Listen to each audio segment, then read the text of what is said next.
감성경제방송 돈다방 미쓰리 8월 5일 금요일 방송 시작하겠습니다. 다가오는 일요일은 입추입니다. 여전히 한낮 더위는 무덥고 밤에는 열대야로 힘들지만 조금만 버텨주시면 이제 선선한 바람이 여러분들을 가을로 안내해 드릴 겁니다. 그렇게 가을바람 몇 번 맞고 어느 순간 하늘을 바라보는데 높은 하늘에 와, 가로수 잎사귀가 노란색으로 물들었네 하고 살짝 센치해지면서 낙엽 좀 밟아주고 첫눈 맞고 크리스마스 캐럴 들으면 올 한 해가 다 가는 거죠. 여러분들은 1년 12개월 동안 언제 가장 시간이 빨리 지나간다고 생각하시나요? 그러니까 저 같은 경우는요. 1월부터 3월까지 시간이 굉장히 빨리 갑니다. 1월 1일 탁상 달력을 새로 딱 세팅을 해놨는데 눈을 뜨면 3월달 달력이 넘겨져 있더라고요. 그리고 그 이후에는 시간이 조금 느리게 가는 듯 하다가 8월 초부터 이제 저는 굉장히 시간이 빨리 느껴집니다. 그래서 저 같은 경우에는 아예 한 해 마무리를 9월 말에 끝내버리죠. 그리고 10월달, 11월달, 12월달 3개월 동안은 내년도 다음 연도의 경제 이슈, 일정들, 각 나라의 상황, 증시 분위기, 그리고 코스피, 코스닥 전 종목 다시 한번 다 돌려보고 그렇게 다음 해를 준비합니다. 이제 그리고는 12월 어느 날 여러분들께 여러분 2023년도 경제 이슈는요. 최소 2개, 최대 3, 4개 이렇게 여러분들께 투척해 드릴 예정입니다. 이러한 시스템이 지금 몇 년째 계속 진행이 되고 있죠. 제가 가장 이제 생각나는 게 2018년도에 2019년도 여러분 미국은 금리 인하할 거예요. 그리고 올해 같은 경우 작년 연말에 여러분 올해 경제 이슈는요 디폴트고요 미국의 정치적인 불확실성입니다. 이렇게 2개를 투척해 드렸는데 과연 이제 올해 12월 달에 여러분 2023년도는요 하고 어떤 내용이 나올지는 여러분들께서 조금만 더 기다려 주시기 바랍니다. 자, 오늘 돈다방 미쓰리 8월 4일 목요일 뉴욕 증시 마감 현황 짚어볼 거고요. 시황 분위기 체크해 볼 텐데요. 8월 4일 목요일 뉴욕 증시는 혼조세로 마감했습니다. 다우지수가 0.26% 하락, S&P 500 0.08% 하락, 그리고 나스닥이 0.41% 상승했죠. 자, 전일 뉴욕 증시 상승했고요. 최근 뉴욕 증시 분위기 굉장히 좋습니다. 따라서 금요일 날 발표된 노동부의 고용지표, 경제지표를 앞두고 여러분들이 아마 오늘 가장 많이 듣게 되실 단어가 경계감, 관망세, 이런 단어 많이 듣게 되실 겁니다. 과연 8월 5일 뉴욕 증시 기준으로 금요일 노동부에서 발표되는 7월달 고용지표가 어떤 성적표를 내놓을지 거기에 대해서 지금 굉장히 많이 집중하고 있습니다. 자, 경제지표를 확인해 보면은요. 이날 발표된 경제지표 챌린저 그레이 앤 크리스마스라는 곳에서 발표하는 7월달 감원 계획은 전월 대비 21% 감소했습니다. 가만히 있어봐. 감원 계획은 인원을 줄이겠다라는 얘기죠. 그러면 감원 계획이 전월 대비 21% 줄었으니까 좋은 거네 라고 해석할 수 있는데 경제는 특히 경제 지표는 흐름이니까 전월에 이어 2번째 높은 수준이라고 합니다. 그리고 전년 동월 대비 36.3% 증가했다고 합니다. 여러분 감원 계획은요. 높으면 높을수록 안 좋은 거예요. 기업에서 인원을 줄인다는 거니까. 그래서 7월달 감원 계획이 전월 대비 21% 감소하긴 했는데 전월에 이어서 그 감원이 진행된 그 수준이 2번째로 높게 진행되고 있다는 겁니다. 즉, 한 줄로 표현하면 미국의 고용이 둔화되고 있다 이겁니다. 자, 그리고 목요일마다 발표되는 주간 신규 실업수당 청구 건수 전주 대비 6,000명 증가해서 26만 명이라고 합니다. 자, 제 기억으로는 일주일 전에 뭐 전주 대비 4주 만에 감소해서 26만 1000명이라고 했는데 뭐 어찌된 이유인지 모르겠습니다만 어쨌든 또다시 전주 대비 6,000명이 증가해서 26만 명이라고 합니다. 그럼 지난주에 25만 4천 명이었다는 얘기네요. 근데 여하튼 지금 주간 신규 실업수당 청구 건수는 일단 26만 건 나오고 있다. 한 달 전, 한 달보다 이제 조금 더 길어졌죠.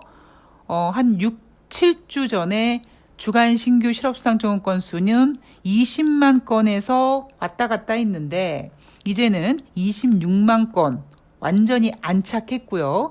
이제 요게 다음 주 그리고 그 다음 주 그런 식으로 9월 달까지 계속 이어진다면 주간 신규 실업수당 청구 건수는 기준선인 30만 건 근처에 다가갈 가능성이 높아졌습니다.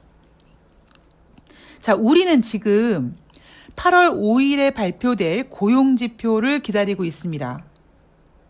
자, 시장은요.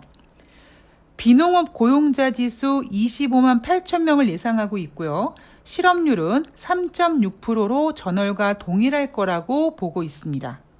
자, 그리고 이번 고용 발표는 9월달 FOMC 회의에서 연준의 금리 인상폭을 결정하는 주요 잣대 중에 하나가 될 것으로 예상된다라고 했는데 웃기는 얘기죠. 왜냐? 9월달 FOMC 회의는요. 9월 20일부터 21일 진행됩니다. 따라서 9월달 FOMC 회의에서는 7월달 고용지표도 확인을 하겠지만 8월달 고용지표도 확인을 할 거고요. 9월달 FOMC 회의에서는 9월달에 발표될 8월달 고용지표가 더 중요하게 아마 작용이 될 겁니다. 자, 우리는요. 인간입니다. 미래를 살 수가 없어요. 미래를 예측할 수가 없습니다. 점쟁이조차 특히 주식 같은 경우에는 예측할 수가 없습니다. 그럼 우리가 뭘 할 수 있느냐? 갖고 있는 경험을 가지고 미래에 대해서 대비를 해야겠죠? 시장에서는 비농업자 고용자 지수 25만 8천 명을 예상하고 있다. 자, 그렇다면 지난달에도요. 예상치는 25만 명이었습니다. 그런데 뚜껑을 열어봤더니 우와 37만 명이 나왔어요. 그래서 와 고용이 좋다라고 박수를 쳤고 그 지표 때문에 제롬 파월 연준 의장, 제닛 옐런 재무장관, 조 바이든 대통령이 미국 고용 좋다, 미국 경제 침체 없다라고 계속 주장을 하고 있는 거죠. 자, 그런데 여기에 미쓰리가 한번 반기를 들었었죠. 왜? 25만 명이라는 기준치, 예상치 자체가 일단 너무 낮게 잡았고, 즉 눈높이를 낮춰놨기 때문에 노동부에서 발표되는 그 지표가 최소 25만 명 이상만 나오면 무조건 예상치보다 상회해서 고용이 좋다라고 얘기할 거 아니겠습니까? 그리고 두 번째, 그럼에도 불구하고 왜 37만 명이라는 좋은 성적표가 나왔을까?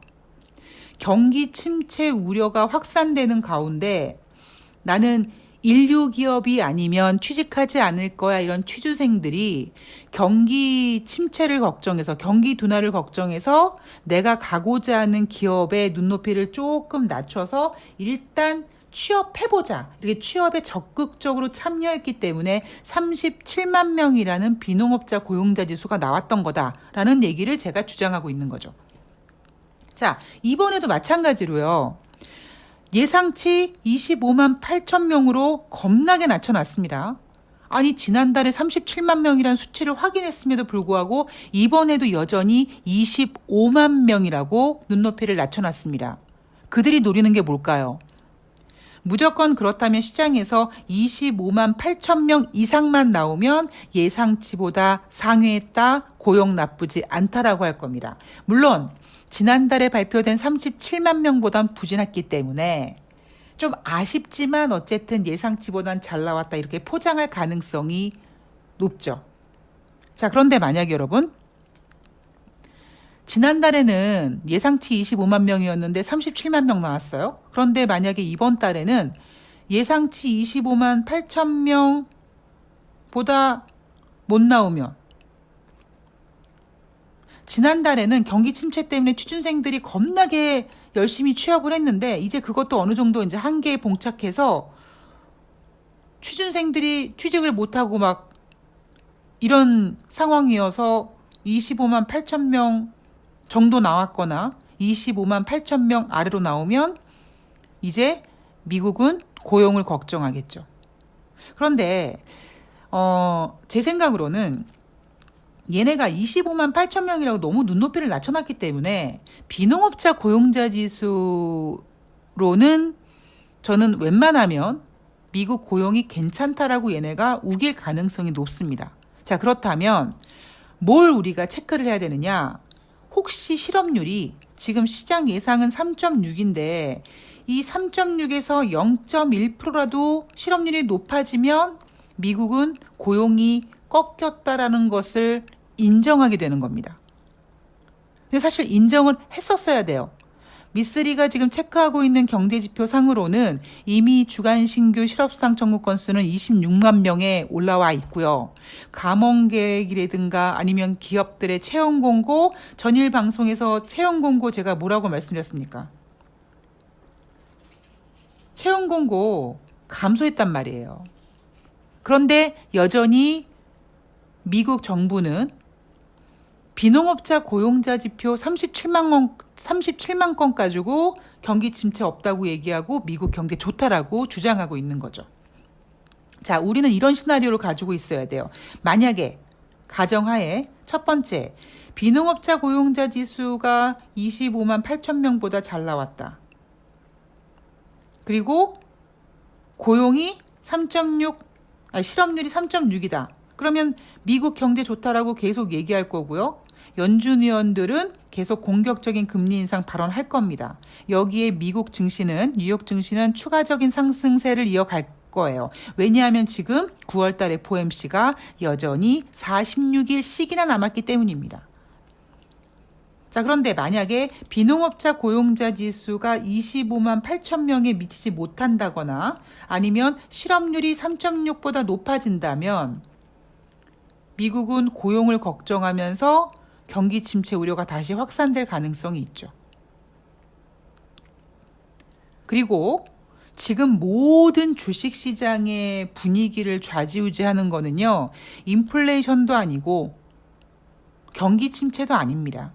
딱 한 가지, 9월달 FOMC 회의가 저 멀리 있다라는 겁니다. 그래서 제롬 파월 연준 의장, 제니 옐런 재무장관, 조 바이든 대통령이 여러분 보세요. 6월달 비농업자 고용자 지수 37만 명 나왔잖아. 미국 경제 좋잖아.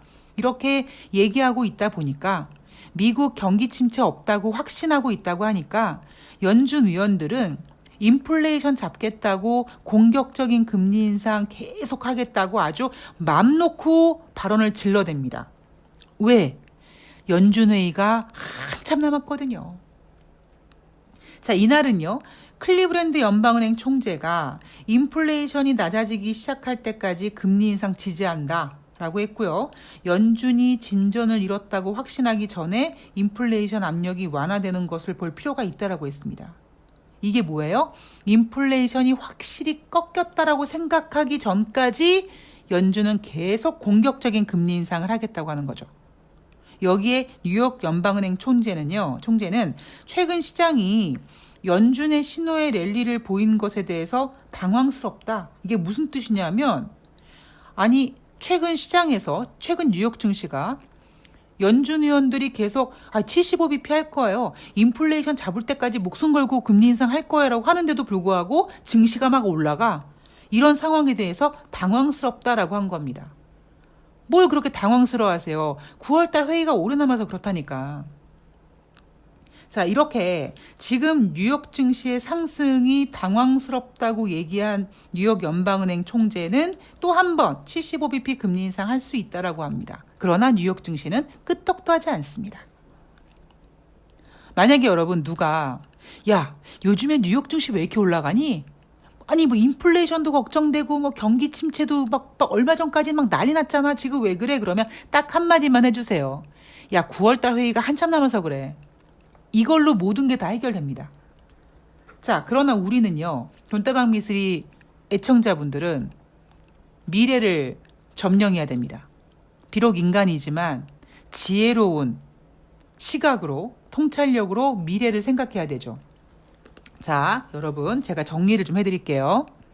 제가 올해 국제유가가 막 120달러 막 난리 부르스 쳤을 때 뭐라고 말씀드렸냐면, 여러분, 올해 1년 동안 국제유가의 평균 가격은 100달러 아래가 될 것입니다. 라고 말씀을 드렸습니다. 미친 사람 같았죠. 왜냐하면 그때 러시아와 우크라이나가 계속 싸우고 있었고 국제유가가 하늘 무서운지 모르고 고공행진했기 때문에 전문가들이 200달러, 300달러 전망을 내놓을 때였거든요. 그런데 미쓰리는 여러분 평균가는요 100달러 아래예요. 그 얘기는 올해 상반기는 100달러 이상 올라가 있지만 하반기에는 100달러 아래로 내려올 것이며 국제유가가 100달러 아래로 내려와서 평균을 100달러 아래로 만드는 결정적인 요인이 뭐냐면 바로 경기 둔화입니다. 자, 지금 여러분 국제유가 88.54달러까지 내려왔습니다. 지금은요, 뭐 우크라이나와 러시아가 전쟁하고 뭐 주간 원유 재고량이 어쩌고 오펙에서 뭐 증산을 했네 안 냈네 이거 아무런 의미 없어요. 지금 국제 유가 가격을 결정하는 가장 중요한 메인 포인트는 경기 침체입니다. 그리고 제가 얼마 전에 슬쩍 이런 얘기를 해드렸어요. 여러분 만약에 달러가 약세화가 된다고 꼭 대한민국 주식시장에서 외국인들이 주식을 사줄 거라고 생각하지 마십시오. 라는 얘기를 하면서 이제 조만간 달러가 약세화가 될 거다라는 메시지를 전하면서 여러분 근데 금값이 너무 안 오르지 않습니까? 라는 말씀을 드렸죠. 그때가 금값이 아마 1730달러 정도였을 겁니다. 왜냐하면 제가 왜 기억하고 있냐면 제가 지금 방송을 녹음하면서 제 앞에는 컴퓨터가 켜져 있고 컴퓨터에 HTS 프로그램이 켜져 있는데 밑에 뭐 브렌트유, WTI 이게 계속 가격이 올라오는데 제가 1737달러인가요? 그때 제가 그 메시지를 기억하고 던진 것 같습니다. 자, 여러분 경기 침체가 우려되고 하면은요. 안전자산 선호 현상이 발생이 되죠. 물론 달러도 안전자산입니다. 그리고 지금 미국은 쓸카드가 많아서 다른 나라 경기 둔화 이런 거 아랑곳하지 않고 미국은 그냥 자기 갈 길을 가고 있습니다. 그런데 이게 언제까지 영원히 계속되진 못합니다. 자, 영국의 중앙은행이 50bp 금리 인상을 파격적으로 했습니다. 무려 27년 만에 빅스텝입니다. 그런데 문제는 이렇게 50bp 금리 인상을 해놓고 4분기 경기 침체 우려를 걱정하고 있습니다. 지금 여러분 영국은요. 유로존에서 분리됐습니다. 브렉시트가 된 상태입니다. 그런데 영국 굉장히 안 좋아요. 경제. 그리고 유로존도 안 좋습니다. 유로존의 경제를 책임지고 있는 독일 경제 상당히 안 좋습니다. 인플레이션 잡히지 않고 있어요. 지금 현재까지는 미국이 자기네들이 쓸 카드가 많다 보니까 경기 침체 없다라고 부정하고 고용 좋다고 부정하고 있습니다. 그러면서 인플레이션 잡기 위해서 공격적인 금리 인상을 계속하고 있고 앞으로도 계속 하겠다라고 합니다.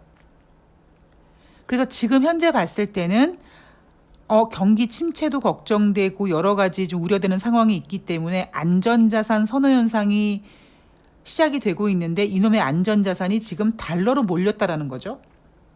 달러로 몰렸다라는 얘기는 미국 경제가 좋다라는 전제 하에서예요. 그런데 만약에 유로존의 경제가 안 좋아서 아니면 중국의 경제가 안 좋아서 이렇게 글로벌이 이제 경기 침체를 걱정하게 되면 미국은 혼자서 언제까지 똥도 서서 쌀 것처럼 꼿꼿함으로 승승장구할 수가 없습니다. 그럼 결국 미국 경제도 꺾일 거고 그 미국 경제가 꺾인다라는 것이 과연 8월 5일 고용지표에서 확인을 해줄지 아니면 9월달 FOMC 회의가 점점점 눈에 다가오면서 우리가 이제 현실 감각을 깨우면서 야 봐라 미국 경제 지표 몇 달 전부터 꺾였잖아. 이게 경제가 좋은 거냐? 이렇게 할지는 우리가 조금 더 지켜보고 체크를 해봐야겠습니다만 미국 경제가 좋아야지만 달러가 안전자산인 거예요. 그 얘기는 달러는 이제 떨어질 겁니다. 급격하게 떨어지진 않아요. 부자가 망해도 3년은 간다는 말이 있습니다. 급격하게 떨어지진 않지만 우리가 달러 강세가 너무 걱정돼 라고 했던 그 우려에서는 벗어날 겁니다. 그럼 반대로 달러가 힘이 빠지면 대한민국 주식을 막 사주겠네. 그게 아니라는 거를 제가 앞에서 말씀드린 거죠. 여러분, 달러가 약세가 된다고 꼭 외국인들이 우리나라 주식을 사줄 거라고 생각하지 마십시오. 왜냐? 대한민국은 신흥국이거든요. 그리고 대한민국은 현재 여러 리스크를 가지고 있습니다. 저는 이미 미래를 예측해야 되는 사람으로서 1월 달부터 저는 윤석열 리스크를 주장해왔던 사람이고 그 반영이 됐던 사람이고 최근 들어 주가가 빠졌을 때 어떤 진보 유튜버들이 윤석열 때문에 코스피가 2,000이 깨질 수도 있다 이런 얘기했을 때 제가 그랬죠. 감히 5년짜리가 어떻게 대한민국 2,000포인트를 깨느냐. 대한민국 주식시장이 그렇게 윤석열 같은 사람한테 무너질 쉬울 장이 아니다. 제가 이렇게 얘기하면서 추락에 대한 걱정을 해소시켜드렸습니다. 자, 오늘 밤에 발표될 미국의 고용지표가 어떻게 될지 모르겠습니다. 그러니까 미쓰리 예상대로 고용지표가 좀 꺾여서 이제 그동안 좋아했던 뉴욕 증시가 경기 침체, 경기 둔화를 좀 걱정하면서 조금 조신해질지 아니면 눈높이를 낮춰놓은 비농업자 고용자 지표보다 잘 나와서 여전히 미국 경제는 좋다 해서 이 상승세를 조금 이어갈지 모르겠습니다만 그래봤자 이제 9월달 FOMC 회의가 최소 D-Day 30일 안으로 들어오면 상황이 바뀔 겁니다. 그래서 여러분들께서는 이런 부분까지 잘 확인해 주세요. 다시 미쓰리가 8월달 증시 전망을 말씀드리면 대부분의 증권사는 FOMC 회의에서 9월달에 공격적으로 금리 인상을 하지 않을 거다. 이런 안도감으로 2,600포인트를 전망하고 있으나 미쓰리가 전망하는 부분은 이미 그러한 부분이 7월달 FOMC 회의가 열린 다음부터 다 반영이 되고 있고 현재까지 되고 있다.